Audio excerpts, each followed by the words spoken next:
ahead and call the meeting to order. The first item is attendance. Carol. Present. Here. Bird. Here. Present. Jim. Here. Present.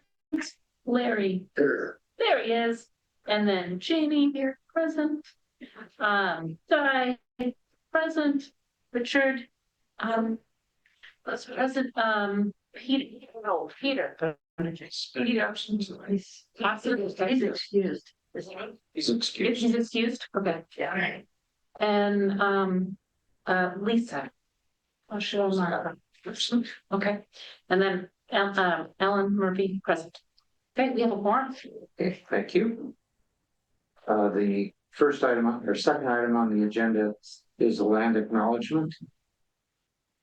As we gather today, we acknowledge that Eureka, California is ancestral territory of the Wiyot people. We honor all indigenous people, territories, and sovereign governments that share governance within Humboldt County, California. Okay. We gather with respect and gratitude to these indigenous people. We thank and honor the indigenous caretakers of this land who continue to cherish and protect it. Their elders have instructed the young to consider the 7 generations ahead as they continue to protect the rights of the land and all people who live on it.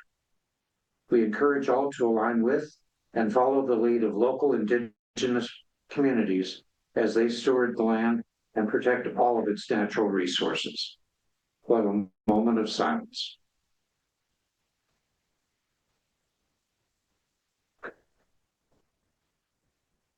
Okay, under agenda adjustments, I would ask if there would be any objection to rearranging the ad hoc committee reports so that the youth commission can go first. Nice, understood. That way he doesn't have to stay with us all night unless he wants to. Okay, we shall move that item up then. Meeting minutes for February 6th. I have to ask everyone's forgiveness. I did not complete it. For a variety of reasons, haven't been well, but I hope to have them by our next meeting, so I apologize. We will forgive you. Thank you. Great. I make a motion to forgive Ellen. Thank you. Make sure that's written down. Thank you. Thanks. Okay, treasurer's report, Carol. Okay. Jim just informed me he deposited $1,500 into our account. So our total amount is $5,614.92.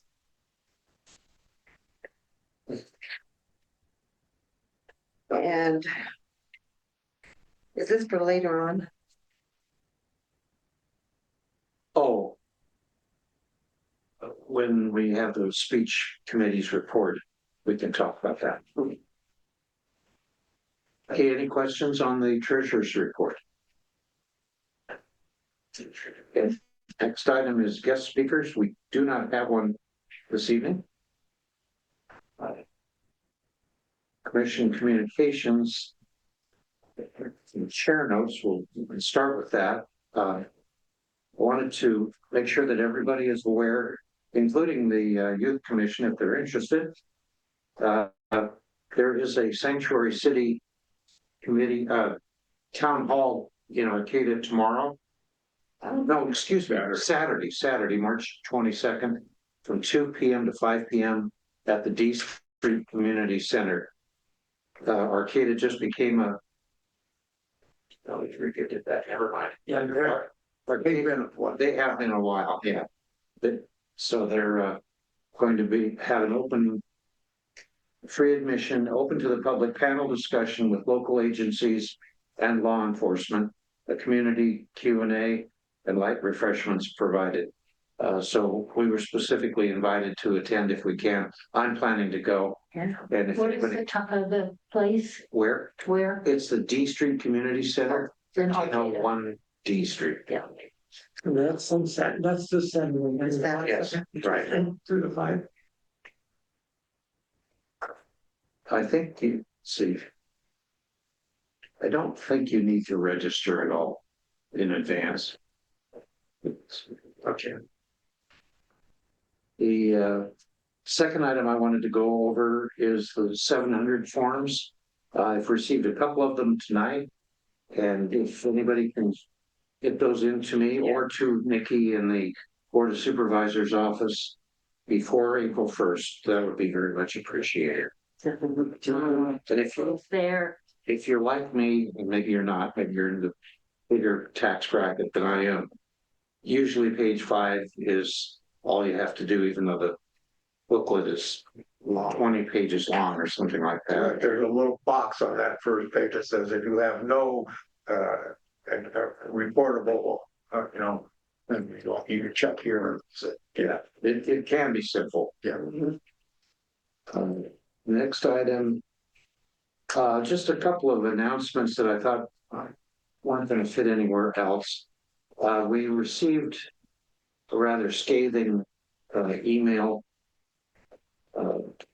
this during the last 5 or 6 weeks regarding the billboard south of Arcata.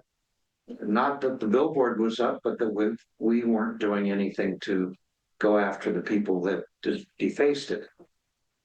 And I wanted to repeat to the person that wrote the email that that is a law enforcement issue. And if you really want to do something about it, and if you know something about who did it, report it. Don't report it to us. We're not law enforcement. So I just want to make sure that was clear. In a slightly related area, there had been a history of flags being flown in the window of the district attorney's office. The district attorney assured me that there was a policy in place to prevent that from happening. Then I was reminded that it was still happening. So I contacted her again, and now the drapes are drawn in that corner of the building, so you can't see it from 4th Street. So I guess that is sort of a solution of sorts. I don't know if it's visible from the inside of the office, but it's not visible from the outside. So I just wanted everybody to know that that wasn't being ignored, it was being handled. And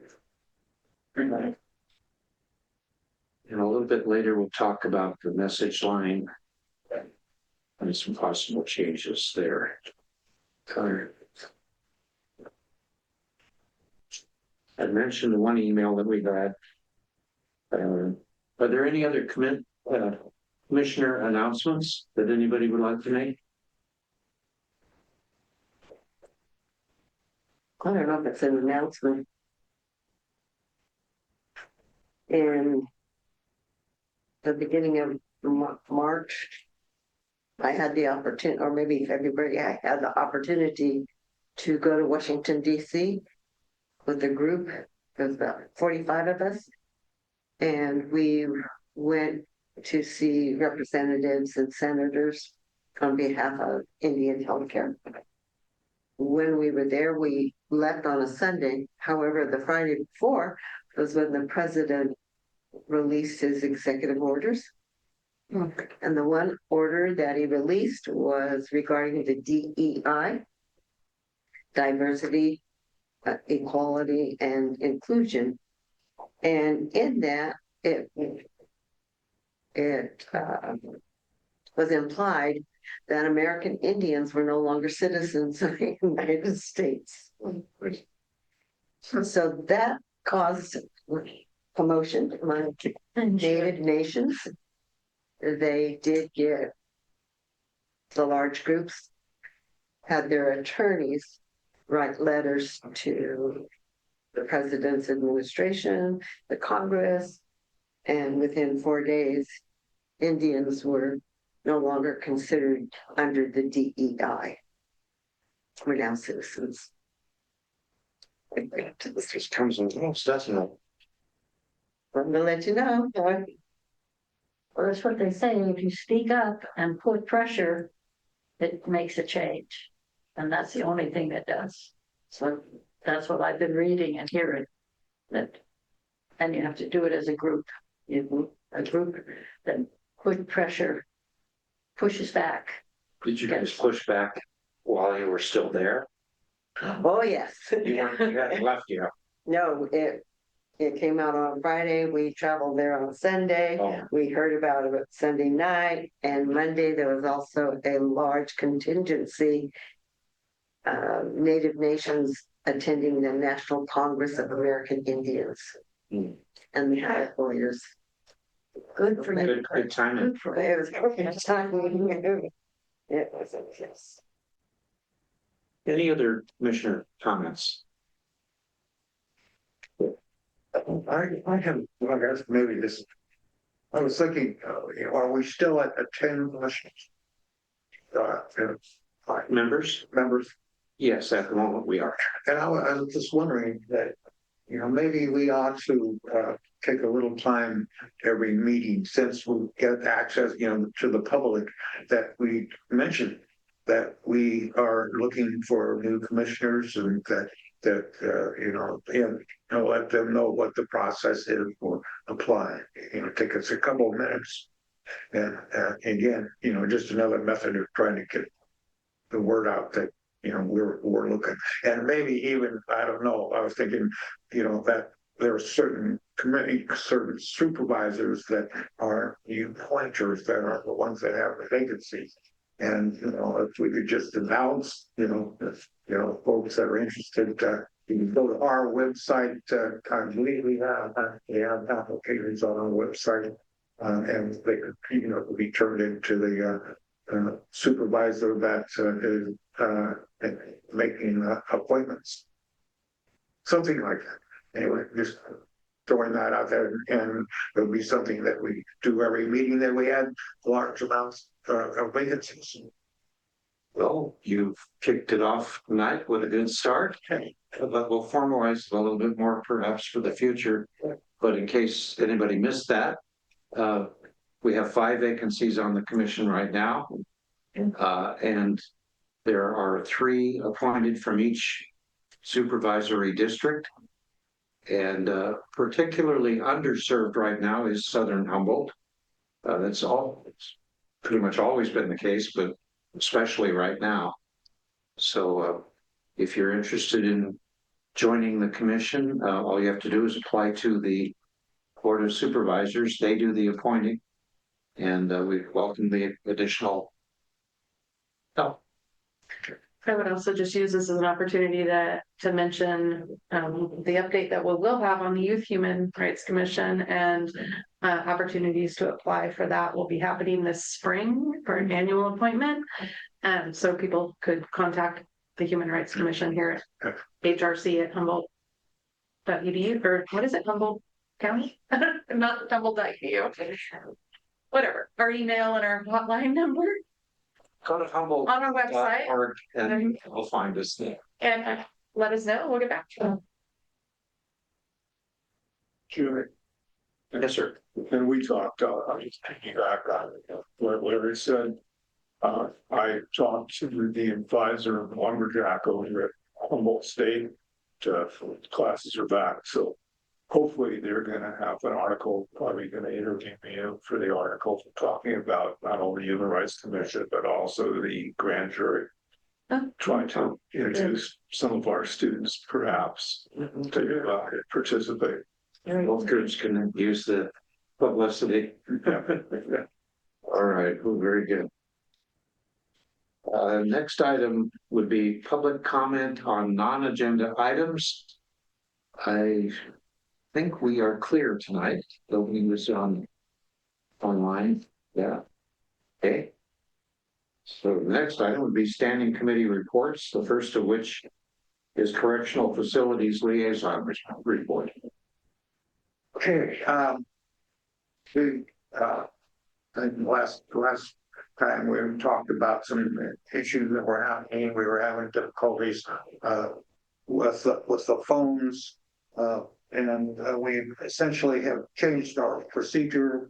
Jim and I met with the jail staff, and we for at least temporarily, and we hope that at some point in the future to get back to a phone access with inmates. But at this point in time, the way that inmates can communicate with us is by calling the message line, leaving a message requesting a human rights commissioner to visit. We've established a procedure for that. Anybody on the phone, commissioner on the phone will contact me. If it's a male inmate, I will go to Bryce and we'll set up a time on either a Saturday or on a Tuesday for myself and hopefully Jim or Ellen, if she's still interested. We'll make a visit. Jim and I had our first practice at this last week. There was a female inmate that wanted to speak with the Human Rights Commission, and Ellen, you were sick or that we weren't able to get a hold of you, so Jim and I took it, and it was quite an experience. We had difficulty to get the doors open to unlock in the fourth store at the fourth floor, and I debated whether I should even mention this because I think they're trying to deal with it. But the room that we were, the coverage area room that we were in, and there was a division with the inmate on one side and we were on the other side, and like while we're in there talking to the inmate, drips were dripping down onto the table that the inmate was sitting on. And I looked at the wall and there were these bubbles and so on the ceiling ink. I told Bryce that she was, she's thankful that I mentioned that, but I kind of suspected that I wasn't going to have an issue there. But it was just, the inmate was very unhappy with conditions. And this was a real perfect example of what was going on.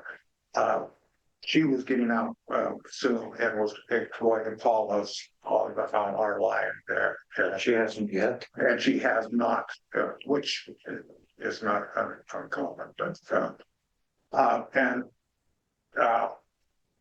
we're expecting that this process is there's not going to be as many inmates requesting a site visit because the new signs that we have up now in the jail, it's a very bulletin boards in the jail, clearly indicate that we do not provide legal advice or legal referral. A lot of the calls that come in, they're looking for some legal assistance, and so those should be eliminated. And at the time being, that's the way it's going to be. Any questions about that at this point? Yeah. Oh, in fact, Ellen, we've got an email that just came in, Jim. That came into me and Jim, a female requesting a visit. So if you're on board, it could be this Saturday or the following Saturday. Maybe the following Saturday might be better. Either one is fine for me. Tuesdays would be the day that would be difficult because I work. But Saturdays would be fine. Okay, let's try to shoot for not this Saturday, but the following Saturday. And what I will do generally early morning, 9 o'clock, something like that. It's fine. And we meet at when the visitors come down. And are you familiar at all? No. Well, as you come into the building, there's a stairs that go down to the floor, and that's the entrance to the visitor area of the jail. And they will be inspecting us. They escort us to the fourth floor to a room that we use. You have to leave your cell phone. They have no cell phones or any kind of metal objects, and that's about as long as short of it. If I get an email from anyone who's like taking phone calls or anything like that, do I make that request from Bryce or should you? make a Well, request? I can do it if they have, you know, rather than, you know, it doesn't, actually, it doesn't really matter to me. I prefer it all to me and then I can go out with it. That's weird. Yeah, if you're not available, then I can get Jim to, Yeah. you know, come in again. On the mail ones, I think probably we're gonna try to do Tuesday mornings. So just to clarify, because I actually sent one to Ellen today. I'll send it to you in the future, maybe CC Ellen if it's female identified. Sure. To give the heads up. Sure, whatever. Yeah, sure, that would be just perfect. That's that'd be fine. Then we have to finish. Coordinate the one that's already there. Yeah, I forwarded it to both. I forwarded that earlier this afternoon to Larry, Oh, okay. the one that Jamie Oh, sent. okay. So they just came in today. Came in yesterday afternoon, yeah. Good. Yeah. Okay. Very good. Maybe we'll have two, have two on that Saturday. Yeah, or maybe, I don't know who it was, we were, Maybe Jim it's and I the were same talking, person. maybe it's the same person, I don't know. Okay, we'll figure that out. Yeah. Okay, I think, then that's it. I think, yeah, again, we're gonna try to get back to phone, contact, but at this point, they're gonna try to use some, tablets that apparently can be converted to phones in a way that, inmates would then be able to get back to us, so. Okay, I think that's it. Well, let's do you again, Larry. We have a regular message line report. Yeah, actually, I had, just 3 calls the whole time. 2 of them were referrals to you, Jim, and the third one was, an inmate, requesting a call. Unfortunately, when I tried to get that set up, he had already been released, so, okay.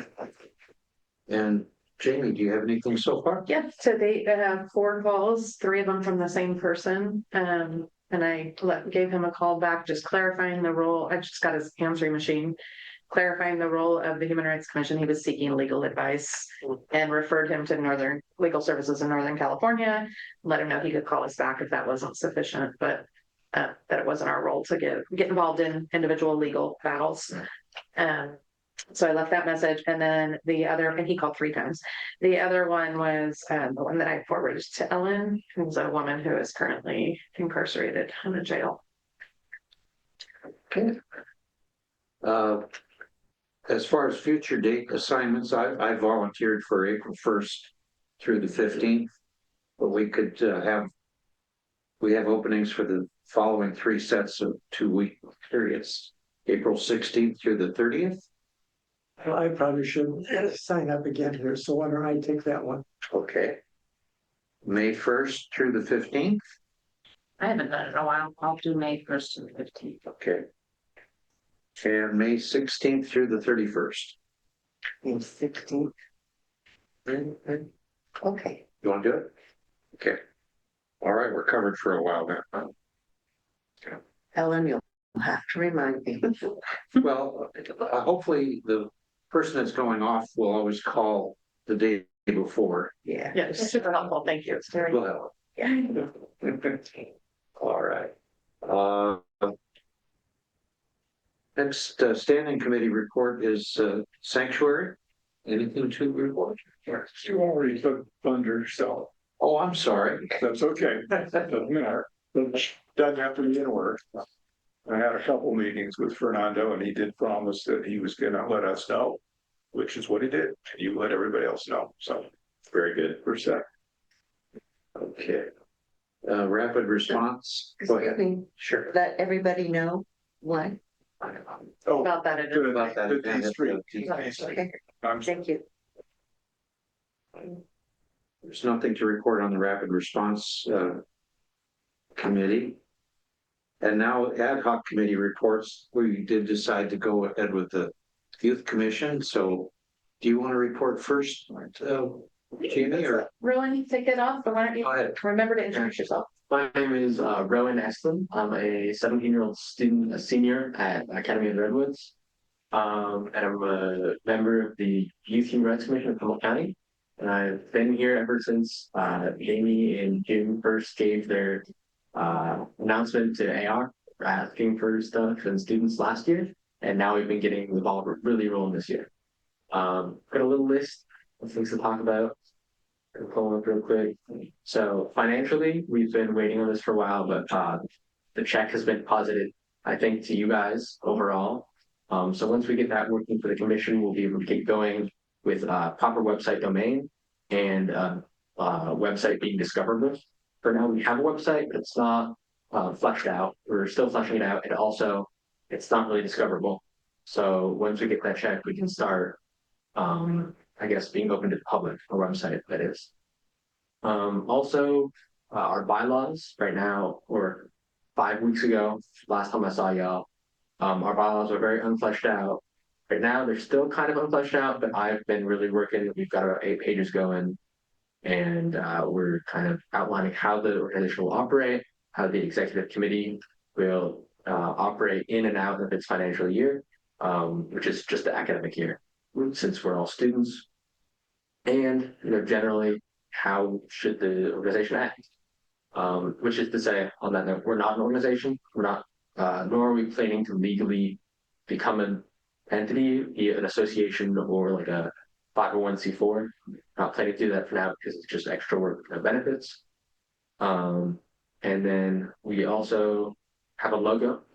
Thanks to, yes, logo. Thanks to a wonderful collaboration rep. Does want a typo in it, but it's gonna be fixed. Sure. We're aware of that. All right. Sorry. Should put it in front. So that's Very nice. all I had to comment on off the top of my head, especially since the money situation has been resolved. Any questions, comments, concerns? I think the only comment I have is to Jamie. Yes, I mean, although either one of you, whatever information, and that's corrected, whatever, anything else, I can post that on Facebook and I'd like to. So, so I mean, that's no I subject. have commented on this. We do have a functional operating Instagram account. We haven't posted much on it yet, but we do have a social media account we look right on. And we should probably also get other social media like Facebook, but in our age bracket, which is mostly who we're catering to, it's mostly just Instagram. I don't know anybody who uses Facebook regularly. Yeah, but we should probably get that going too. I wonder if we can link, like, because I know you if you have a Facebook and an Instagram, do we have an Instagram? Yeah, we do. For the So we could link the Instagrams and then link the that'll show up on our Facebook too, I think. Try to do that. Yeah. I think I've seen some options for that on my personal account, but I haven't really. Yeah, I know people that can do it. I can't do it. I know people who can do it. I'm sure we have somebody in our You're the people I know. commission of high schoolers. You're the people I know who can do it. Yeah. I think regardless of whatever platform you use for your group, sharing a lot of that information with us to rebroadcast, I guess, Mhm. is only can help you, and it helps show the community that we're all active. Seems reasonable. Word. I just want to know, has your group done any discussion about what your vision of what you want, or any specific issue that you want to address? So we would probably operate in a manner similar to how you guys operate. So I imagine we have several standing committees dedicated to pursuing the commission's mission statement over the course of several years. So incarceration, immigration, homeless youth, stuff like that. We probably have standing committees by interested members who are pursuing those and doing outreach or reaching out to district attorneys, doing whatever they need to do to better those issues in Humboldt County. And then that would probably be most of the issues we're being focused on. Right now, we're not focusing on issues because the organization doesn't exist yet. We're defining how we operate before we actually start operating. Because we tried just dumping random things, didn't really work too well last year. So this year we're just consolidating, okay, how's everything going to work? And then let's get going on it. And we do have some members who will be able to persist to next year. Last time I spoke to you guys, we were all seniors, all moving away for college. But now we have a few juniors who will hopefully be able to come next year as well. And they also will be interested. In fact, one of them is the one taking up the bulk of our website design right now. So very dedicated. Sorry. I would, Is that the current one? Missions, yes, that I have to go to drop in my own. Well, that's our current mission statement, like this.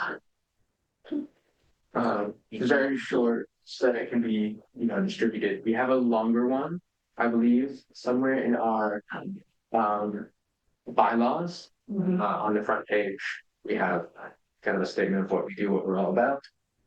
Pull that up too if you'd like, but yeah. Thank you. Just want to say, oh, go ahead.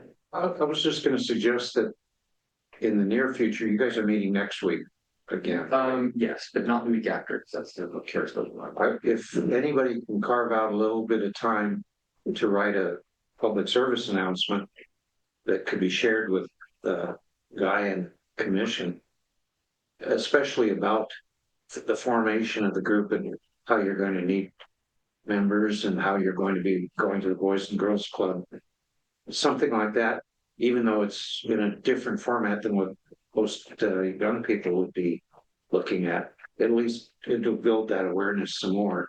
So I'll put that on your radar. It might, Gotten interest sharing with people that are my age that have teenagers. That old. And they're like, oh, I know a teenager who's interested. So it's not a bad. you might save some of that outreach for getting closer to actual recruitment deadlines.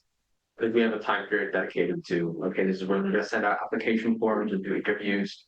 And it's probably gonna be closer to the end of the semester or the academic year. Okay, so probably delay that a bit, but thank you. We'll do that, I think. When it comes. It's an option. Yeah. I just want to reinforce what a good idea this is and how really pleased I am to see this thing taking form and, the work at Academy of the Redwoods, Jamie's work, but just all of you working together. I think this is really getting some important opportunities into a part of the community where they often haven't been before. And I think it's kind of nice to really have this spread of human rights issues that are going beyond, say, an older group like this or some of the more formal groups and getting it in many ways to places where it really will make as much or more of an impact, I think. So thank you. Good work. So yeah. Find it, so. Okay, thank you very much. Right. If that's all, I think I'll take my leave. Thank you so much for coming. Let's have Southern Humboldt representation. Yeah. Have a good evening. Thanks, Trevor. Thanks for having us. See you next week. I want this door open. Yeah. that's fine. Thank you.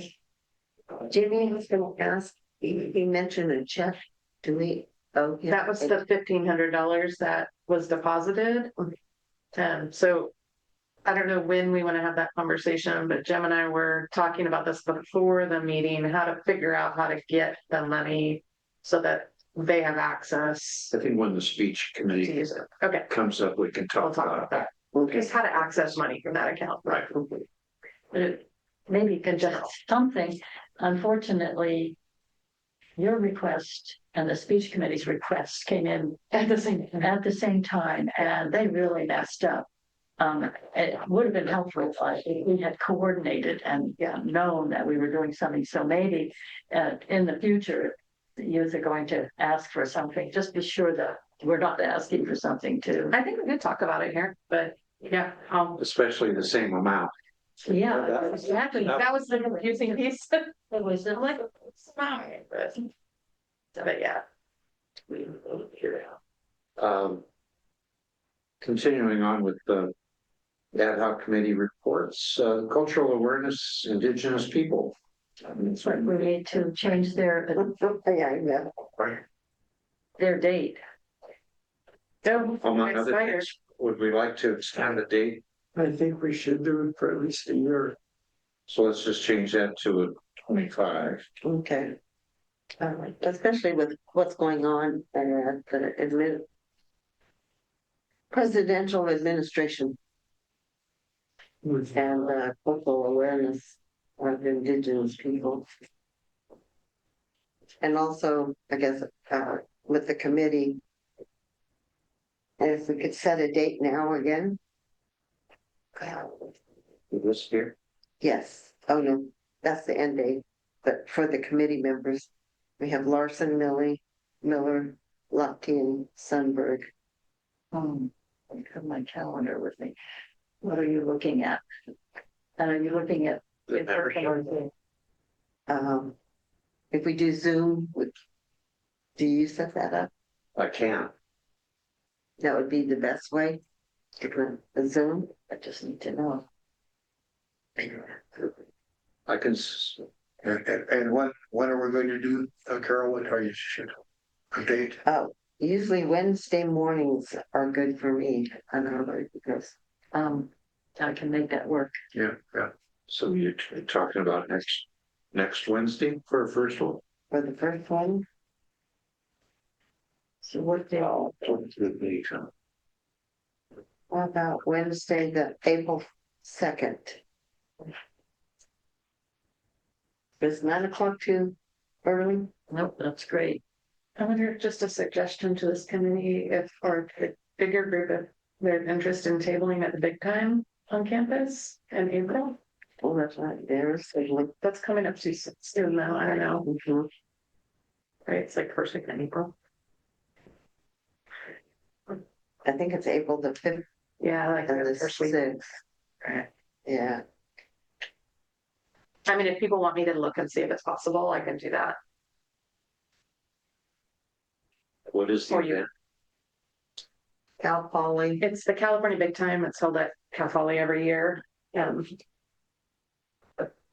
It's kind of the equivalent West Coast powwow type Powwow. thing. There's demonstrations of cultural demonstrations. There's vendors who sell crafts and arts and artisans, food, When is that? and then there's tabling as well. I think it's April. It's whatever that Saturday is. Let me look at the first Saturday in April. That would be, For the theater, so. April, yeah. It doesn't work for me. Yeah, I'm out of town. I'll be here, so and I plan to go. I wouldn't mind tabling Tabling. if we could get a table, if we wanted to do that. And they have, we have the tablecloth. Yeah, we have all this stuff. I do, yeah, we CR. Yeah, if you all want me to check on it, I'll be happy to do that, see if we can get a table at this point.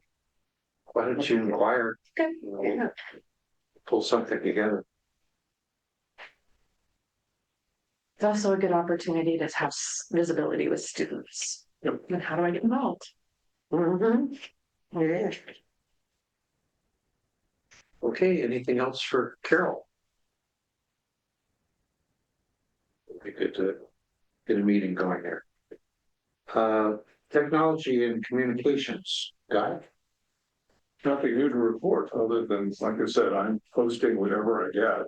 I'll post Fernando's thing that he sent today. I haven't had a chance to update that. But I do know that, in spite of the fact that we may not attract a lot of, I guess, under 25s, we do have at least 1,000 people that are following us right now. So, so That surprises me, but I'm happy. yeah, and a few people are actually making comments. I haven't had anybody who's said anything rude. They've been positive. So,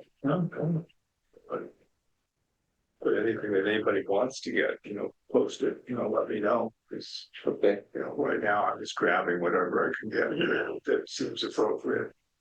Because I don't know the rest of you know that, but when I got assigned that, I got about a 20-page thing from the county telling me what I can or cannot put on it, which I did read. But I also want to freely admit, live on television, I don't remember almost any of it. It's figured just use common sense that, don't put flags to aggravate people and, watch your language and that sort of stuff. But, so, common sense stuff. Yeah. and I will get, hopefully from Rick, I guess, when we have dates on all that, on the next big gathering for the speech. So, because that will be posted as well. So speaking of Rick, before you give your report, we've been alluding to it a couple of different ways, and maybe this is a good time to talk about it. There are some expenses that are coming in. There was a transition that was made between Guy and Carol, and I'm kind of in the middle of it because I've got a mess in my house. But I think I'd like to propose that we discuss whether or not having a credit card or debit card, probably debit card, is a better way to pay bills and expenses as we go than perhaps a checking account. We can have both, but we don't have a debit card right now. And for the youth commission to access their funds, I don't think it would be smart to have those checks be written by us. I'm just open to ideas here as to what you think could be the best way for us to pay expenses. Carol? I would recommend a credit card. I just attended, I've been quite busy. I just attended a board audit conference. And the attorneys that put on the conference said that they would advise not to use debit cards at all because of the bad actors, which are, I guess, prolific in the computer world, that if you use a debit card and they're able to access it in some way, they can get into all of your information. And And don't have the same kind of protection as you do with a credit card. right, So we'd have to set a credit card that had a limit no Yeah. greater than our average balance or something like that. I am naive. What is the advantage of the credit card? Why is it that it's not as vulnerable? oh, the credit card, because it comes through the bank, it's guaranteed that if anything should go wrong, you are protected. It's the amount of time, because if you have a debit card, they can empty your account, basically, and once that money's gone, it's gone. Whereas a credit card, there's time. So if you get a notification, because if you do get a credit card, you can put on a notification that anything that's being charged on it, you get an email on, and if you don't recognize it, you tell the bank immediately, and they can stop it before any of it actually go through. And they told us a debit card is like cash. Yeah. Well, I've gotten calls from the bank or texts from the bank saying, is this a transaction that you intended? You know, and I'm able to respond, but of course, they don't do it for every transaction. Anyway, I don't want to take time from this is kind of a side issue, but I was perplexed by it, but the difference was. What you could do, because I don't know what Umpqua's policy would be on a credit card, but you might do what they used to do with students, and I assume they still do, is we could get a credit card that actually had a dollar limit on it that you actually funded. So if you like Like a prepaid. yeah, so that you could put on the amount. That's a great idea. Yeah, you could put on the amount that you need for a specific activity. It would be almost like writing a check, but it would be going. Like a refillable gift card. That's a really good idea. For example, excuse me, Berto, for example, we have two expenses here that were paid for the books or the speech event. One is 846.44. The other is 664.29. So what kind of limit would you want to have in place? Those are both done within 2 days of each other too. I don't know. Well, I guess the bank can explain what the best option is for. I'm going to speak as a very old lady, but also as a person who does a lot of consulting for nonprofit boards. I would vote to stay with a checking account for several reasons. We can say that two people have to sign that, and then there is always a check on the fact that this amount is being going to this place. There's another thing, we have a grant from McLean, and they prefer that we pay our bills and then they will refund us. Both So with a copy of a receipt of some and I just think that for an organization like ours, it's much better to have a checking account a checkbook that is kept by the treasurer. And you have to ask for the money that you need. This is something that's really best practices for consulting with any kind of nonprofit or group. So I would really recommend that we stay with a checkbook that stays with our treasurer. How would you handle something like the youth commission whose funds are in our account? At least at the moment. You can still write checks for them, that's all. I mean, they're, you know, And because we know what their share of our, One of the things I'm looking at, like, let me pull it up. Because I don't remember exactly what we said the budget was, but some of it was like, costs related to an annual like listening session. Some of it was gas cards for transportation, which I guess we could just buy gas cards. Yeah. I could just do that and then, my other, just to jump in, my other suggestion too, you know, the account doesn't cost us anything. It would be far easier and all. I like Bird's thing because you've got to remember, we had a debit card and I dumped it. that's Because, what you done. oh yeah, because I thought it was the check. no, because it was a disaster, because I think Eddie or whoever set up some Amazon account and they kept billing us and trying to get them to stop. I called, I wrote, and I couldn't get those guys to stop, so I just told the bank, you know, rather than hassle, close the debit card, that way when they bill, it doesn't go through. And I said, we don't need it, because I'm not going around and because the current treasurer's not going around really ever using it. Checks with it, but if this youth commission is going to run, ask the bank if we can have another account for the youth commission.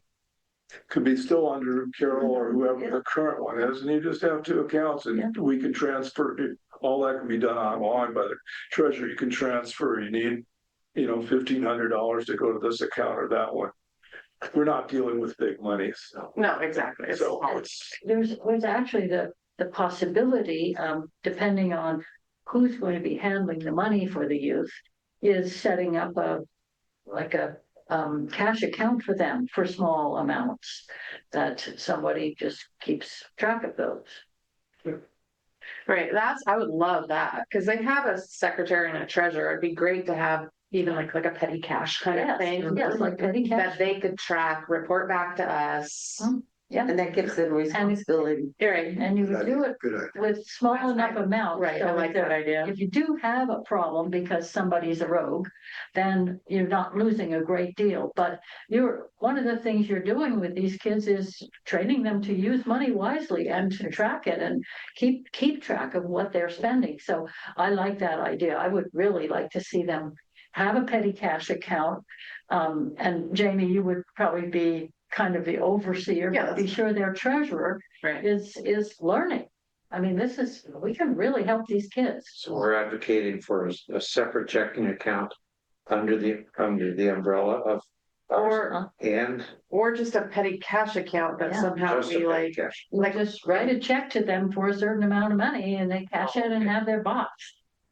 Well, it simplifies it even. and then they just have to provide an accounting. Yes, they just have to have and that's easy to do as long as Yeah. they learn how to do it. And I think we can teach them something. I think that's great. Well, initially, Carol, I would suggest that we know they're starting with $1,500. And so whatever we do money-wise is either a plus or a minus from that. Yes, and that just means a separate accounting for you for the 1,500, but that should be easy enough to do. I don't know, you were talking about the cards. How much do they cost? I don't know. We didn't really say. I was just looking at the budget. I have to review it again because I don't remember exactly what we said, but the money in there is for transportation assistance, hospitality, and marketing and outreach. So like printing costs. Is what? Printing costs and like for marketing and outreach stuff. So if you got $100 petty cash to start with, would that help? Yeah, I think that's great. Maybe try that, start with that. And I know, working with petty cash, we went down to Walmart and bought one of those little receipts. And that's what would use to buy petty cash for. And then I'd go the $100 cash and have them sign that little receipt that they received it. Good. Another checks and balances. Yeah, I think that's great. Well, I would suggest, Jamie, that this is something we need to bring up at the next meeting. Yep. We can come up with a process. This is helpful though, to have some context of how to work on this side, so thank you. That's good. So we're basically staying the way we are. Once I find the checkbook. Good. Seen that yellow on for it. Don't appreciate the contact. No, I've been looking, believe me. It's not about There's yourself. some part of the top that says Human Rights Commission. Thanks for listening to this old lady. I appreciate that. Experienced. Okay, All right. and lots of it. Now, Rick, I'd like to share some. So our committee, the 8 of us have come to developing a forum on, we're off called the hate speech, but it's really a forum on communicating on difficult topics here in the community. And we are focused on inviting who we think some of the more major players are in the county. So the Board of Supervisors, we are inviting a couple of members from each of the city councils. We're also inviting a couple of members from the various school systems, from law enforcement. And what we will have is that we'll have Mary Galinas, who is a very skilled facilitator in dealing with difficult issues, training facilitators and having us, I think, at 8 tables of about 5 at each table, and basically addressing some of the really difficult issues, looking at different strategies that people have done, looking at what are some of the possible ways of approaching these that may be more effective. So that's going to be on April 26th. And I think we're well on our way to going ahead into doing that. And I would certainly welcome Bert or Larry. I vote the budget because I thought people should see what we're spending and where we're getting our money. Good. So I'll just, just pass it around so you get it. Well, you want to just summarize maybe a couple of key things, or is it better just for us to see it? I'm sorry? You want to just summarize a couple of the key things? I can do that. Yeah. The total cost is $8,800 for what we're doing. Mary Galinas is donating her $4,000 fee, which is huge, and she is nationally known, and she is very, very good. We got $500 worth of the building, the Warfinger building. We got $1,500. $1,500 from McLean for all the food, and we got $1,500 from the Lochte Fund at HAX for the books, and every participant will be getting a copy of Mary's book, which is very important. The rest of the things are smaller things. They're facilitators. They're going to be facilitators that Mary will orient and lead. There will be a small stipend for each one of them. The materials, the handouts, and so forth, we have budgeted, and administrative support like the registration and the printing and contact people, all that kind of stuff. These are going to be paid either from a small amount from the Human Rights Commission or from the registration fees, which are $30 per person, and there will be 32 people paying the $30. The 8 facilitators will be participants as facilitators, but they will not pay the $50. So if you just want to take a look at it, you can see. But we did, we have some good grants that we got, and we showed people that we were doing some of it ourselves too, and I think that was helpful. That was good. You said there were 32 participants. There's only 25 books. No, that's on each invoice. Oh, There's 50 books. 50 books actually, yeah. I see. 2 270. Yeah. the idea there was to spread the business around two local bookstores as opposed to buying it all in one place. And I think, and you can have this if you want for the minutes. What time is the event? I'm sorry? What time is the event? It's on April 26th. 8:30 in the morning till 4 in the afternoon. Yeah. But it's a relatively closed session. Yeah. It's just. It's by for those who have been invitation only. invited. Yeah. And if there are spots open after everybody registers, people from the commission Mhm. who want to come could come. But we have enough books so that everyone from the commission can have a book even if they don't attend. Okay, yeah. Thank you. And we don't want to invite until we really see Yeah. what the actual turnout is.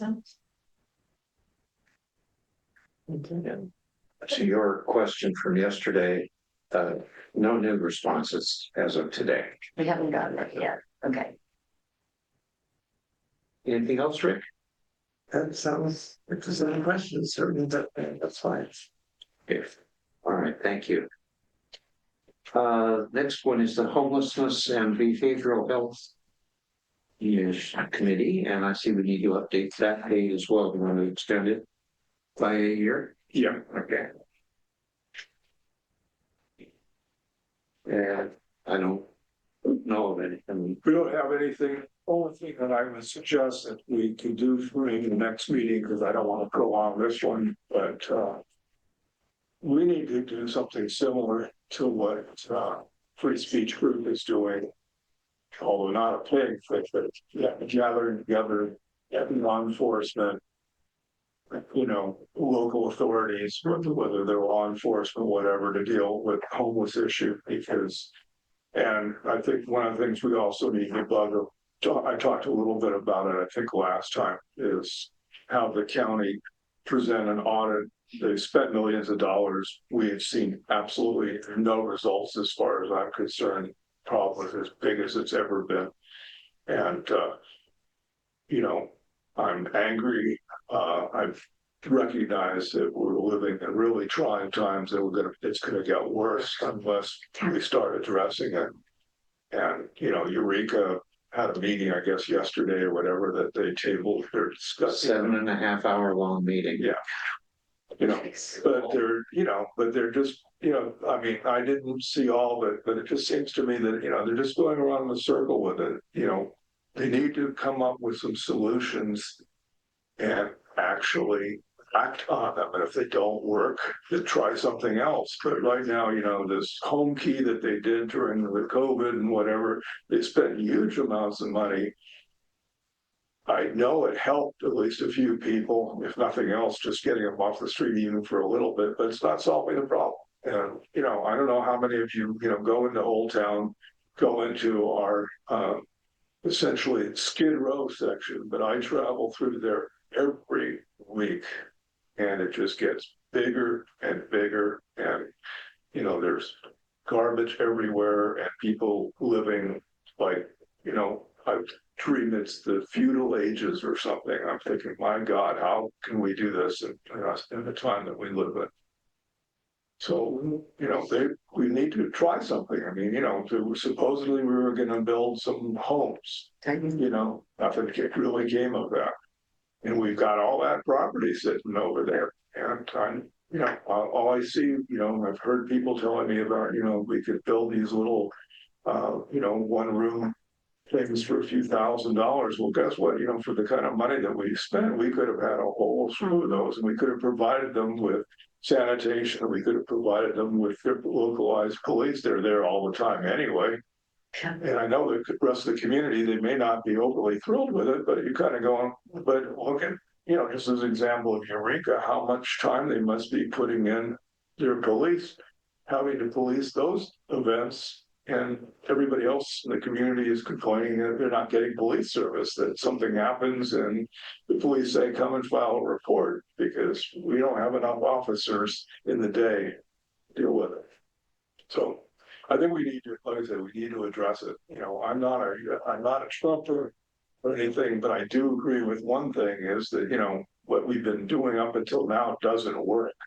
I don't want to bust it up like he's doing, which is, as far as I'm concerned, is a bloody disaster. But we need to do something. It's not enough to just sit on our hands and say, maybe it'll go away eventually. You know, this is a long-term problem. Do you think it would be any good to make a recommendation to the Board of Supervisors to make a certain number, to build a certain number of homes? I mean, is there some way we could make some kind of recommendation that way? Is there? Oh, I don't want to jump ahead too much, although it kind of fits. We're basically there anyway. We're at that unfinished business with the letter that we're proposing. I would support I can certainly, obviously not put it together tonight, but for next time, I think we should be issuing out a series of letters to the board. I mean, that's kind of our job. Yeah, I mean, to make the recommendations, if we could give some kind of recommendation with some very specific things, like a number of homes and where they go, because we know there's property or, however we can do it. We can't really tell City of Eureka what to do. We can only make recommendations to the Board of Supervisors. And so, I mean, it's a little sticky thing for us. The county has mandated has a housing element, and that housing element is supposed to address homeless issues and have recommendations and potential solutions in there. And I haven't visited the current issue of it, but in the one I can remember, there are all kinds of exciting, interesting solutions for the small houses, the safe parking spaces where people can, bring their old beat up, home to go out, cars and live safely in their environment. All of which would have the services focused on them. These housing elements, is kind of in a way kind of a joke in terms of the reality. It's not. None of the things that were suggested in there are actually becoming any kind of reality, and the county gets an incredible amount of money based on that housing element and how that it has to be updated. I think it's every 5 years or something, and it has to address the issues of housing in the county, and it's not. So I'm thinking that maybe part of our letter to the board would be involved in telling them to hold their feet to the fire and making that housing element work for the folks that it's supposed to. It's anyway. We're going to have to develop a starting point for such a letter. First of all, you could have the county first tell them, we'll send them a copy of Grapes of Wrath and how to watch that. That's the start. I think the starting point is the housing element, Larry. That's a really good suggestion. We quote whatever it is in the housing element, the parts that we think they should be paying attention to, and bring it to their attention and say, we are recommending that you do these things within this time frame. I wonder if it's on the web, if they have the whole element. They do. I'm looking at it right now. Oh. Tell them you just go to County of Humboldt housing element. That what if they show for homeless and low? I don't know. What are you asking me? I'm sorry. The plan shows proposed emergency shelter amendments, supportive and transitional housing amendments, draft fee for deferrals of ordinance on affordable housing, emergency shelters, transitional and supportive housing, safe parking, safe shelter, pilot, which there's a whole website link to.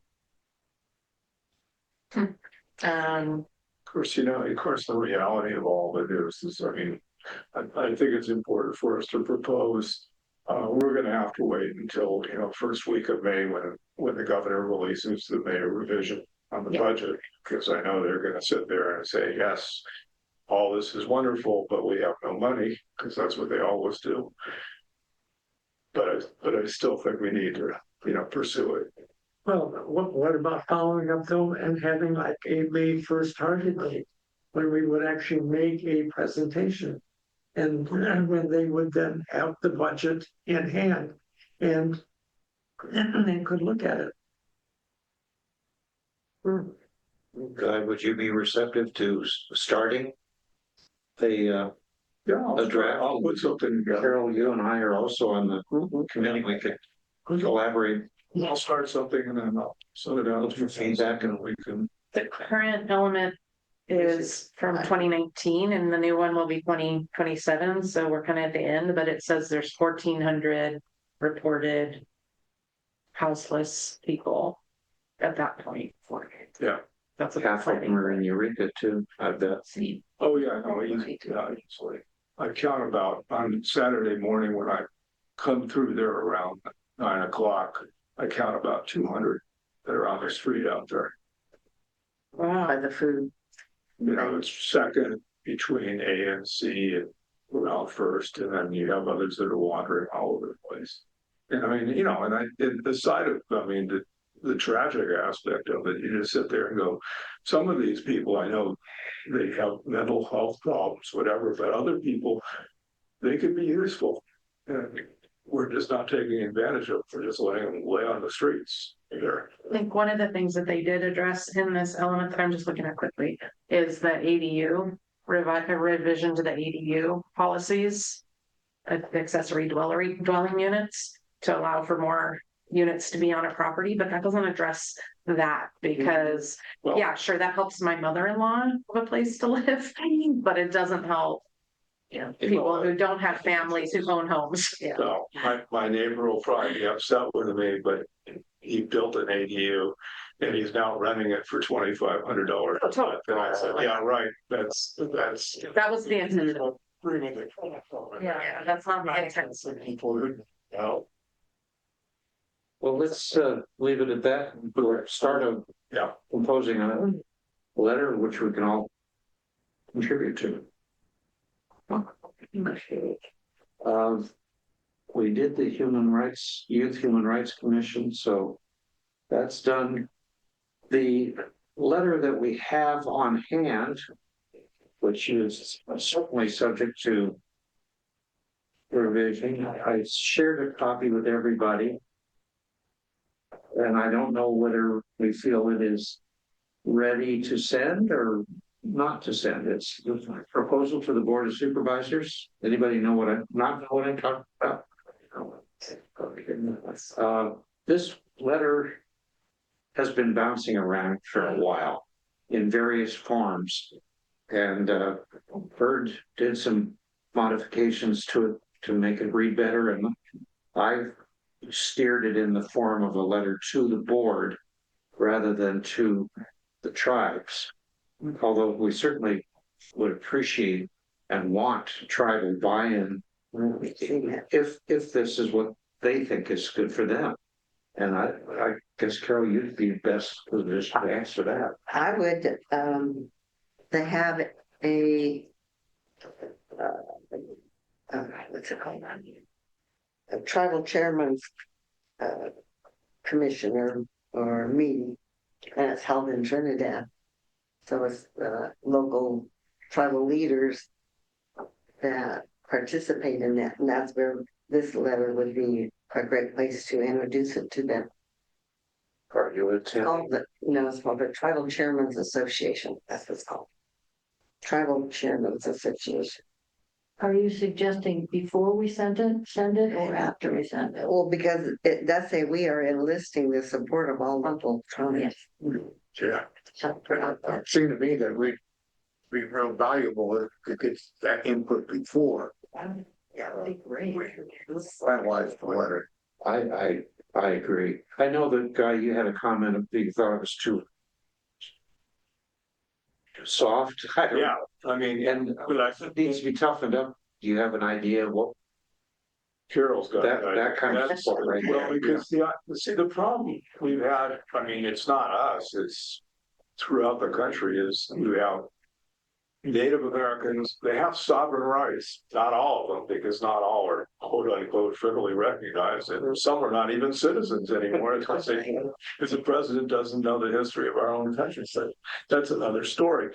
But, you know, this has always been a difficulty is that, you know, you have local government, you have tribal governments, and how do they interact and the issues that, you know, whether it's law enforcement issues or whatever it is. And we need to encourage it because, but, you know, my fear, that's why you know, I was hesitant with the commission idea because they've already got 24 commissions in the county. Half of them don't meet regularly, as the grand jury has discovered. And even the ones that do, I know our board members are probably stretched and trying to go. And that's why one of the things I suggested, I know that, you know, it's not apparently a big deal. You know, they don't have the money for that too, is the idea of expanding the board of supervisors because 5 members, you know, I know that that's sort of what's written in the Constitution, but it's not set in the California Constitution. It could be bigger if they choose to make it bigger, but of course, obviously that's another financial issue because if you have more supervisors, you have more money that has to go into it. But we do need to have, again, this direct liaison between the tribes and your last paragraph over there, you know, dealing with or second to last with the incident or the indigenous resident of Humboldt, you know, and I guess it is still is Humboldt and Hula over there with that incident. You know, it brings up an interesting thing as far as, you know, but that goes back to the police board that we supposedly have around here. I think, is that county or is that just Eureka that has the police board, the review board? It's the city of Eureka has the City of review board and Eureka. the county has attempted to have. Yeah, but I know our sheriff does like the idea of having anybody giving more oversight than he already has. But I do know that's an issue because, you know, I brought back my letter from the Department of Justice. And this is from November, you know, inquiring about this shooting. And they gave me all the information and I keep looking. I looked about a little more than a week ago. So to be honest, you know, it could have changed in the last week, but it's like a year and a half they're investigating. Of course, when I looked and realized they have 24 other investigations that have been dragging for almost as long, you know, but that's a state issue, you know, that's not really a county issue. And the sheriff said it's out of his hands because they're investigating. California State DOJ is investigating it. So, you know, he's free to say, no, I can't do anything. They're investigating it. Although, quite frankly, reading some of the investigations they have followed, they're pretty much a rubber stamp of, you know, what happens. I don't recommend reading those, by the way, unless you like autopsy pictures and stuff. So, I do know in some of the other big organizations in healthcare, we always have a tribal liaison. And like Partnership Health Plan, there's a tribal liaison. There's. I was just going to say, it's even the tribes are pretty separate nations in and of themselves, and it's difficult. Oftentimes, like for example, is the wind farms they're trying to talk about also because. Well, they don't all the tribes do not agree on you know whether we should have or whether they should have. And having them agree on one individual to act as a liaison between them and the county, he or she would literally have to walk on water. But we talked about the idea of maybe having a rotating liaison. So that's something like that. If they would be, and that's the real key. That you know, that's where that chairman's association of life. That would be the one So because it's all the chairman. Well, Carol, do you do you have a contact that, where you could distribute this Oh. letter as a starting point? And if they want to tear it all up and start over and give us something different, that would be fine too, or they could modify it piecemeal. What I would have to do is, first contact the secretary of the commission to get on the agenda first. And then present it. You mind doing that? Yeah, And I'd be willing to come with. come with me, yeah. Here's a really clean copy that you can make copies of, and then you could keep your notes over there. Oh, yeah. I think one of the keys we could also be talking about in light of all the restructuring that is happening under the Trump administration right now, I think we need to ally ourselves with the tribes here because, Yes. people are upset what's happening to the parks, what's happening to fisheries, everything. And the only way, like several of you already mentioned it, the only way we beat this back is by being unified. And we've got to do that.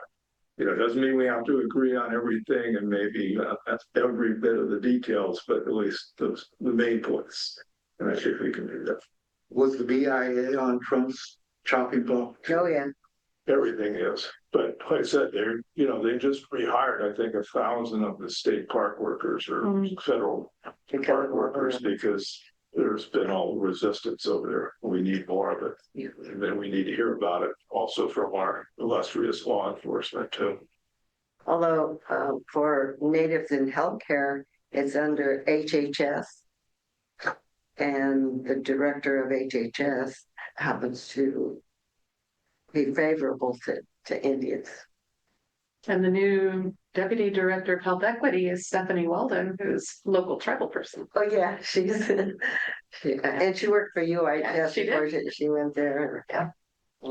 She's Why don't we, if you don't mind, collaborating and getting this letter in front of people and see what their reaction is, and we can talk about it hopefully in a month.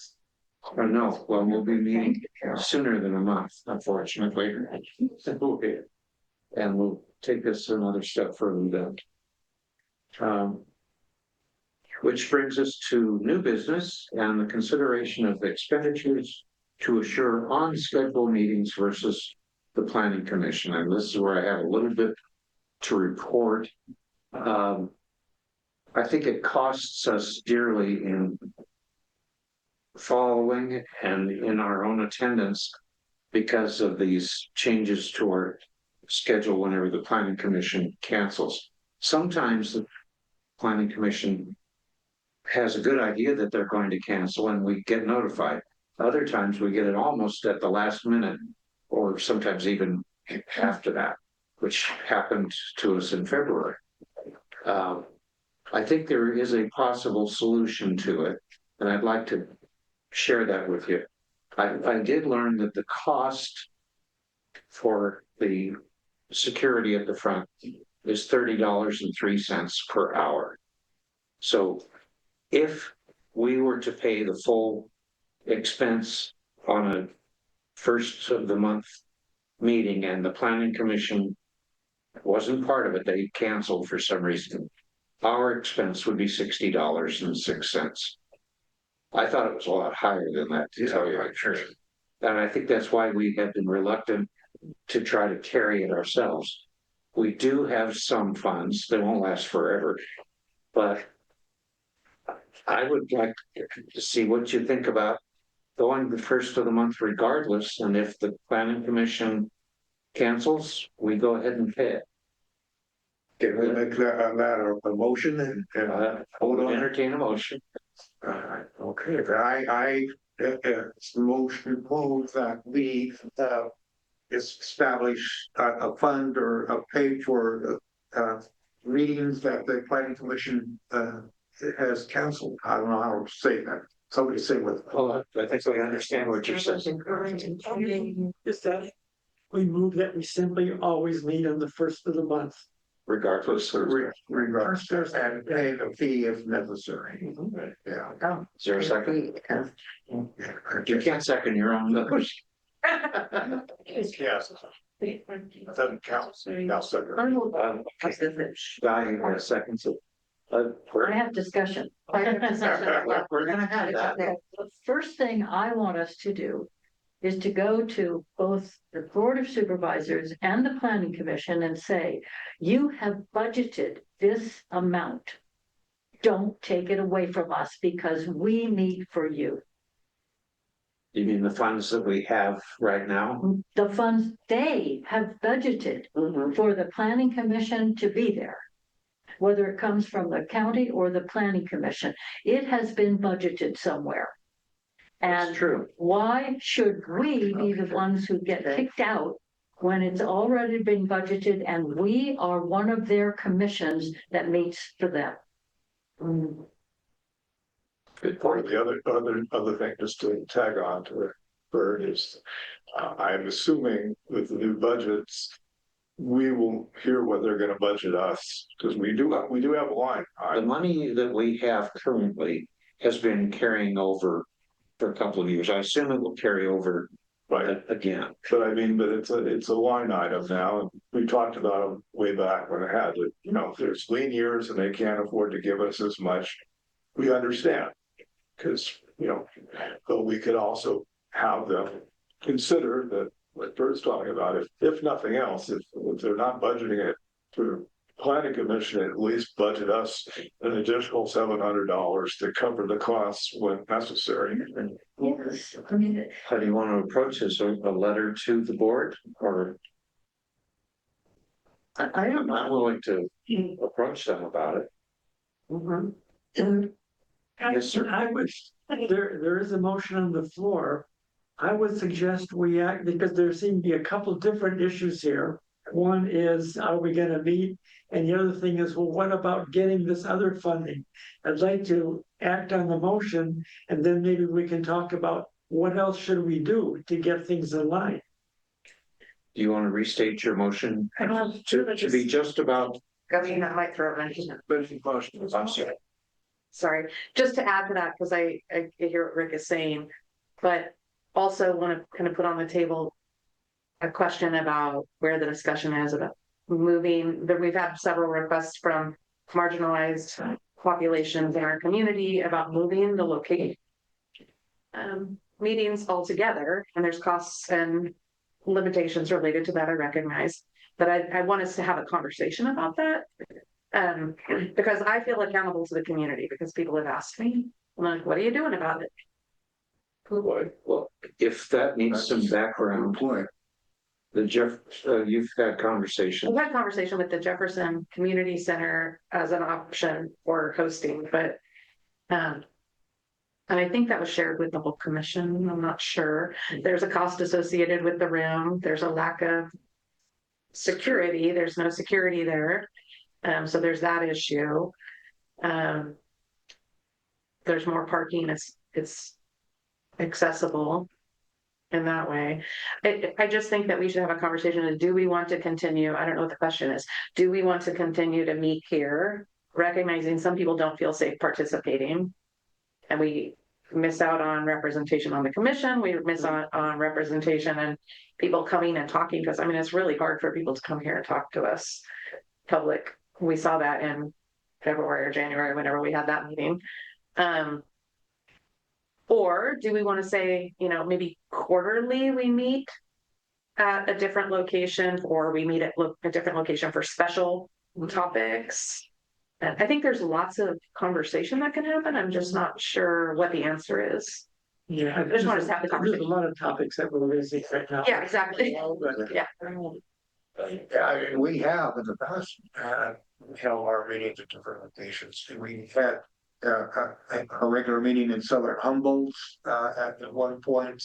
I don't know if we were attempting to try to figure out a way to do the northern Humboldt. I don't think we ever did. But yeah, we have, and there's no reason why we could.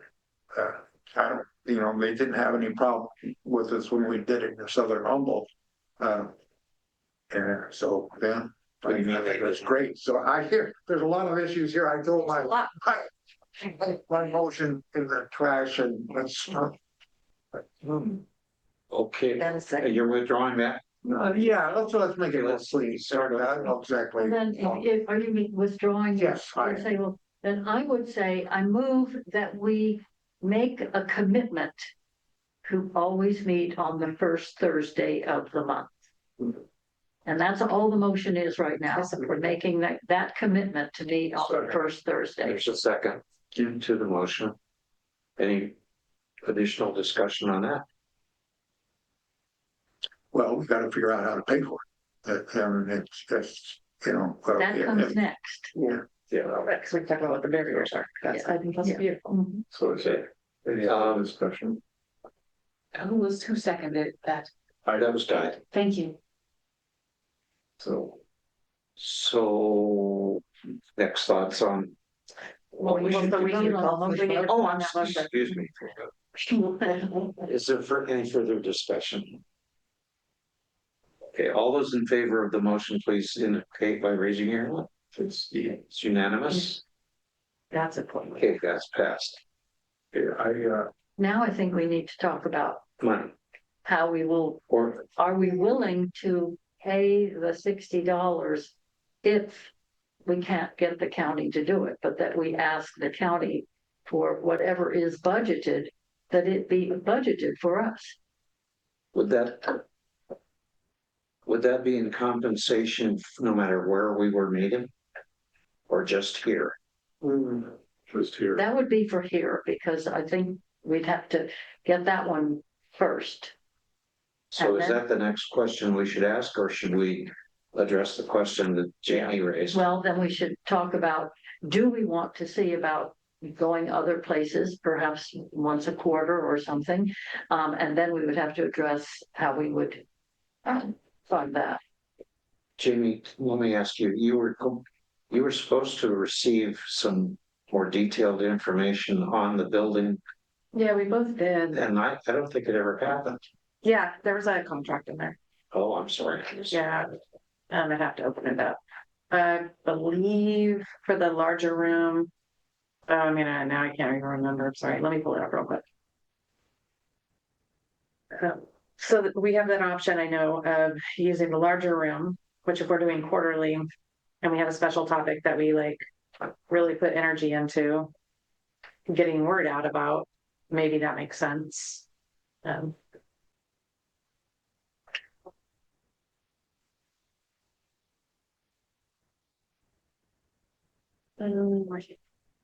Or we can use a smaller room. Smaller room being a With, classroom. it's basically an old classroom at the Jefferson Community Center. A classroom rental is $35 per hour per room, so we just need one. That would be fine, I think, if it was just a normal meeting. Even if we had some guests, it would be fine. So that's $35 per hour, so if you figure 2 hours, that's $70. If we wanted the larger space, the main auditorium, it's $75 per hour. So that's more costly. They did say that they have given accommodations for things that are serving the community, that are public service events, to reduce costs or even waive costs. So I think that there's room to negotiate in there if we want to do that. They definitely want us to do that. The one challenge I see, or the one thing we have here that we wouldn't have there, is security. And I don't know if that's something we need, but that's, to me, in the analysis, that's the only thing I could come up with that would be different. And they have the Zoom. Yeah, they have all the Zoom technology, they have accessible parking, they have. Is the Zoom technology just as available in the classroom as it is in the big room? Yep. Okay. And they have heat. They have heat. And Jamie, you were saying that they would welcome us. They want us, yeah. Okay. Yeah, and this came out of the meeting that we had in January. From one of the attendees there, who is actually the immigration program coordinator there, who was at our meeting. Okay. So would it help their concerns if we just had it, say, 2 to 4 times a year? Oh, I think so. Yeah, I don't. Maybe we can pull it, right? Personally, I have a little discomfort with occasional meetings. I'd rather, if we made a change, that we made a change long-term permanently. Because I think people get confused easily about when we meet, what time do you meet, where are you meeting this month? Those kind of questions don't help the issue. Right. That's my initial reaction. My other comment I would make too is I would prefer if we have special meetings, I'm not trying to push anybody out, but I think it would be nice if we could go to places like Carverville, Humboldt, whatever, but not necessarily have a general meeting, even if it was only 2 or 3 representatives that came over to the community just to have it almost like an open house. Yeah, we're here. If you guys have questions, concerns, whatever, and then the 3 people could come back to and talk about, what happened. It's We really did that hard. a number of years ago. We did that. We went out to Bridgeville, we went to Garberville, and we went with only 4 people. So it was not a meeting. It was going to listen to the community and ask them. Tell them They're about us. present with them rather than Yes. making them travel down. No, I think that's a real. Went to them to tell them who we were and ask what they wanted from us. Mhm. Which that might be a way to meet the need.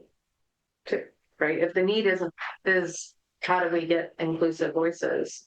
But I think one of the other needs that we saw when we lost a couple of our commissioners was that they also didn't feel safe coming here to the courthouse. So representation on our commission doesn't get addressed by that. And I don't know if that's Well, important. would there be more safety then, but there would be no more safety there than here? I don't know, because I don't know what the safety concern was. Yeah, well, and addressing that too, I mean, if you're worrying about security kind of safety, Right. then you go, There's actually more security here. there's more here. Well, the other too is that if we do meet someplace, I know Sheriff Hansel has been very responsive when we were having all the drag issues back several months ago. I contacted him and I said, I've heard it's just scuttlebutt, but it sounds like there may be some problems. Can we have some extra law enforcement show up? And he thanked me. He says they would have some representatives over there just to make sure things stay safe. And, so if we know, we obviously can't know for every meeting because we've had our illustrious people, coming online, but Yeah. Yes, sir.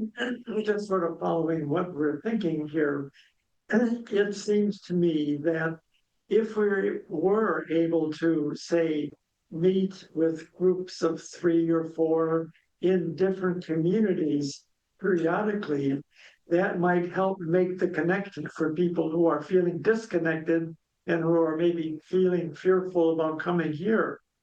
But then I would still say I like the idea of us having one spot here and doing it the first month, but then in addition, having some of these additional contacts. I like that idea a lot of our Just supplements. Yeah, of supplementing and getting out and just in different parts of Humboldt County and saying, we're here, we're really interested in your concerns.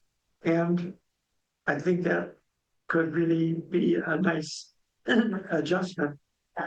I agree with you, Rick, and I think if we said that we were not going as a commission, but we were going as a listening group to hear what they wanted, then that would mean that not everybody had to go every time we did it. So maybe every other month, 3 or 4 people could go somewhere, and a couple months later, some could go somewhere else, and they could go to Jefferson.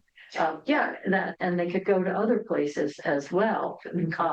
And I would be willing to do that. I think I would be willing to have an extra meeting every few months. As far as hearing from the public, I fully support that. I think that's actually a better idea. Because then people could request a visit, right? We could create a system where if you want us to come and listen, tell us where to come and when. And a few of us will come. And bring it back. Commission then. I love that idea. Yeah. So for the public support, that feels good. But I don't know, do we need to have more conversation about the lack of commissioners because we're down 5. And our representation is meh. We have some representation, but Well, I think the commission is doing good work. I mean, I think that we are recognized in the community, but I agree. We would like that full complement yeah. of the legal. And I appreciate it. I appreciate that, we were also given the message that like some people will never feel safe to participate, and that hearing that voice and bringing that voice here is the best we can do, which this plan of doing listening sessions matches that. I'm not attached to anything. I'm just bringing up the conversation. This is a dialogue. Like I don't want to get lost. Advised with around the grand jury, and we would go out to interview people. And it was always usually 2 or 3 people, because didn't want to have just one person memory. We wanted to have more than one person's memory, what they ascertained from the meeting, whatever it was. So that would be, good, excellent, and it would work better, especially with what we have. The other thing that, I'll work on some more, and I've done it before, is, continue to harass our state government on the Brown Act and the fact that we have to have people in place here, because I still think it's ridiculous, because for counties like ours that are stretched, it's not fair to expect someone to drive 65 miles one way from Harveyville to show up over here and then have to go back the same night. And I don't see the county say, oh, we'll put you up for the night over at one of our family hotels, so you don't have to travel at 10 o'clock at night, And going to Willow Creek when it's snowing, when it's snowing, right? this doesn't work. And seeing how, they're supposed to be so technologically savvy. Why the heck we can't do it? Yeah, I agree. I think we're gonna. There's a lot of lobbying right now around the. I'm gonna forget. I forget the name of the Brown Act equivalent for state commissions and boards. I don't know. It's got another name, but it's another act. Same thing. Basically, it's for state level though, and it has the same requirements. And the ability to participate remotely has sunsetted. And so there was just last week some lobbying done in Sacramento around that. And so the Brown Act got tacked onto that. So hopefully, that would be something we all could do, is advocate for more inclusion through. See, I could bring it up because we met with McGuire's office last week to talk about what's happening at the university with all the cutbacks. And so we could tack on, because we're going to have another meeting here shortly. Well, I'm going to suggest that we continue this conversation. We did pass one bit of it, which is our commitment to the first of the month. I don't know how soon we're going to have to test that. So I don't know if it'll happen before we meet again or not, but it's worth a try. I would like another motion. I would like to move that we lobby the county to give us those budgeted funds for security on the first Thursday of the month, no matter where they are, that we do not have to cancel. The same budgeted funds as the Planet Commission receives. Yes, wherever it's budgeted, and they have budgeted those funds Yes, they to have it happen. And what happens to that if they cancel? Well, one They're question, still budgeted. We should be able to come. one question is it budgeted to the planning commission, or is it budgeted for the building? I said wherever it is budgeted, and I don't know where it is. But my motion is for wherever it is budgeted. I'll second it. Thank you.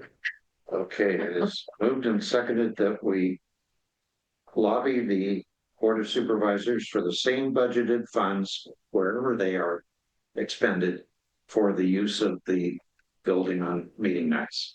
On the first Thursday of the month, First Thursday of the month. unless it's New Year's Day. Unless it's a holiday. Is there any discussion on that? Okay, all those in favor of the motion, please raise your hand. See. Okay, that is also passed. And I volunteer, I'll contact Supervisor Wilson on the issue, because I started that when we pushed to get our line item to begin with, and he was supportive of our line item, so maybe. We are great, even despite the county's dire straits. This is a small amount of We're money. not talking. It's already budgeted. Yeah, That's what makes me. and we just need to remind them, yeah, if you would, that would be terrific. Yeah, the only, maybe they, plan every year that the planning commission will not meet 3 or 4 times, so we don't even budget. I don't think the plan. I'm not saying that's the case, but I'm Actually, under that too. Help.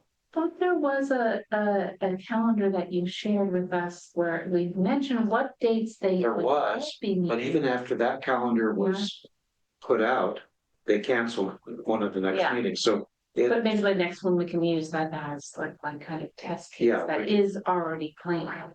Right, that should help. In theory. Yeah. Okay, any other comments on this? Thank you, Guy, for taking the lead on that as well. And then do we want to table or do we want a separate motion about our main meetings being here? Can we continue that? Have it- Or do we want to continue it? Yeah, later Let's put that on the proposed agenda items. location. Actually, that's a great idea. Because then if it's on the agenda, then people can come and comment. Yep. Thank you for that suggestion. So we get contacts and cause like Kim down in Garberville area would be a great contact to set up whatever it is that we needed. Yeah. Plus that she's. She knows how to reach people. Oh, yeah, so I mean, anything we need to find out who we could get in Willow Creek. To do the same thing, and perhaps, I don't know, what our most northernmost point would be. Oric, Probably. Does anybody living in Oric? Yeah. I don't know, everybody close up the headquarters over there, the southern headquarters. Oh, I should ask. Oh, I just thought of someone who lives in Aurora. And she works for, Abby, at Bernathy. Oh, I know that. Where's the school with Really? A judge. Actually, I went to school with her older sister. Who cares? All right, next item on the agenda is something I think we may want to carry over for the next meeting, but I wanted to bring it up. There are some options available to us on the message line. And this goes to an inclusivity as well. The IT department has worked out a phone tree that would be workable for Spanish speaking and English speaking. But it's only 2 languages, not multiple languages. So if somebody wanted to reach somebody in Spanish, they could. There does not appear to be any added cost for doing that, but the cost might arise if who do we get to translate? Because if we get a Spanish speaking message and we don't have anybody on the commission at that time that speaks Spanish, we would have to hire somebody to translate what we heard and also to call back. So it's a 2-way translation. Of course, like, Interpretation. just to throw something out with it, again, it's more technology. But if we have them on a line, I mean, obviously it wouldn't be immediate, but if you have a recording of it, you can use translation services that are on computers. I used Google Translate on a voice message the other day and it worked. Yeah, Is that something the county would? Oh, I'm sure they might be able to do it, yeah. They've got more technical knowledge than I do, as long as they aren't like the ones we have over at college who managed to wipe out the entire computer system over there this week. I've gotten the notes, I right? did get it. Whoops. Yeah, that they gave it an update, and when the update came on, everything went dead. That's something I don't like. just to add to this conversation, I would like to say that if we did have a message that came, money from the account that we do have would be well spent in having a Spanish speaker, for example, call back.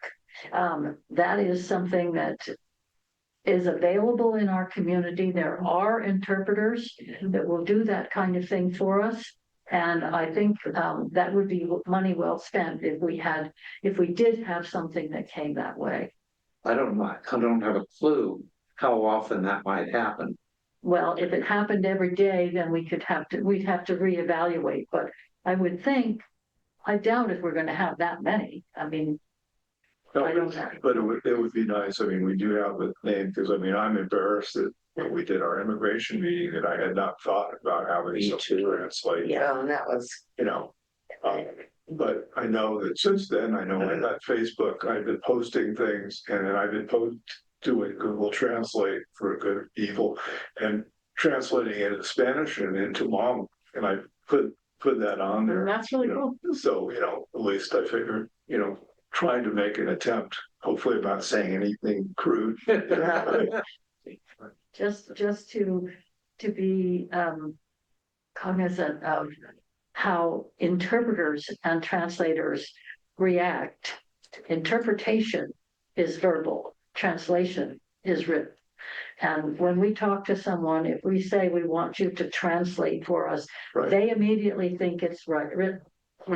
Interpreters are the ones who are doing it orally, and we should be aware of that and try to honor the way they see their work, because it is a tremendous skill that they have and something that we should be willing to pay for. Do we have any idea what that costs? Does anybody have any idea? Well, but I can find that out for you. We got a list of interpreters. Yeah, they, Yeah, we do. I think it's anywhere from like $25 to $50 an hour. And some of them may be, I imagine it would be minimal We try. for this type of thing. yeah, it wouldn't be a whole lot. And there are a number of in the community. And there are students on campus who have to earn service learning units towards their translation and interpretation All we would need to do degrees. would be to get a solid commitment for people to respond when we need them. Well, I happen to know that there are a number of high school students and college students who are working to get a bilingual certification on their diplomas. And they are tested to see if they have some good interpretive skills. And so I know there are a lot of them around. And these are even high school students. And so I'm sure there are a lot of college students too that have the skills and would be very happy to make a little extra money if we could supply that for them. Do you know Augustine? Do you know Augustine Yeah, on campus? he's great. Because he is the one who trains the translators, Yeah, right? he's- So I think we could reach out to him and ask him. Yeah, I know him Yeah, very well. I'll ask him about it because I'm working at it next Saturday. And perfect. so I'll talk to him about it. About how, no, really, because I only speak one language, English. So I'm not a very good person to test high school students who want to be bilingual in English and French. But they also have exchange students who can just certificate they can be passed in their English. And that's what I would do if just because they're having this whole thing on Saturday, week from tomorrow. So I will find out what we have and maybe even find out if there's a listing of which ones they pass and how we can access and how much they would cost and all of that. Great. That's what I could find out. That'll be a big help. Yeah, they definitely be a good line item on our budget, translation, not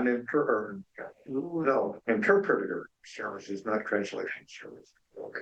I would make a motion that we move forward with the multi-language message Home line. And I'll second that. and work through. Yeah. What to do when we get the call. Okay. Any additional discussion on that? We're passing a lot of. Are you keeping up? I'm trying, I haven't written down the motion, but I'll get there. If there's no further discussion, all those in favor of the motion You need to. a second. Oh, We're- third, all those in favor of the motion, please indicate by raising your hand. All right, we shall Everybody? move forward. That'll be on the agenda again next time, and I will communicate with IT in the meantime. Just as an aside, so I don't want to keep the meeting any longer, does the board of supervisors have American Sign Language people or anything at their meetings? No, They don't do any of it.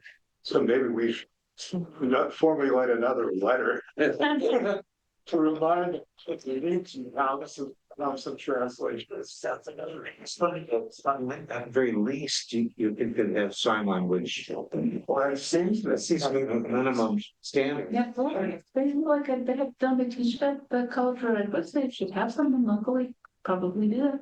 yeah, we need to, yeah, so maybe that's another good letter. That's another day. I know. That's another day. Put it on a future agenda. All right, are there any other agenda items you'd like to add to a future agenda? So I'd like to propose, since January, we've seen an increase in, anecdotally, we've seen an increase in racism and acts of racial violence in the schools. I have a student who's doing work around this, a social work student who would love to come and present to us just about what happens when kids experience racism in the schools, and has some current insight. We're working with HCOE Sherrod Blush right now. So I'd like to propose that we have a space for that on the April agenda for a brief presentation and discussion. Next one is April 3rd. That's in 2 weeks. Okay, Yeah, it's not long from now. It's not long. Would they be ready? Maybe we go with May. Thank you for that. Well, Right, 'cause it is extend the 2 weeks. invitation for the May 1st. Are people okay with that? yeah. Sure, of course. Sure, I think that'd be a perfect fit. Yeah, maybe. I will let them know. Just like mixing with this younger age group, I think you're really helping to facilitate that. I think that's such a good thing right now that you're doing.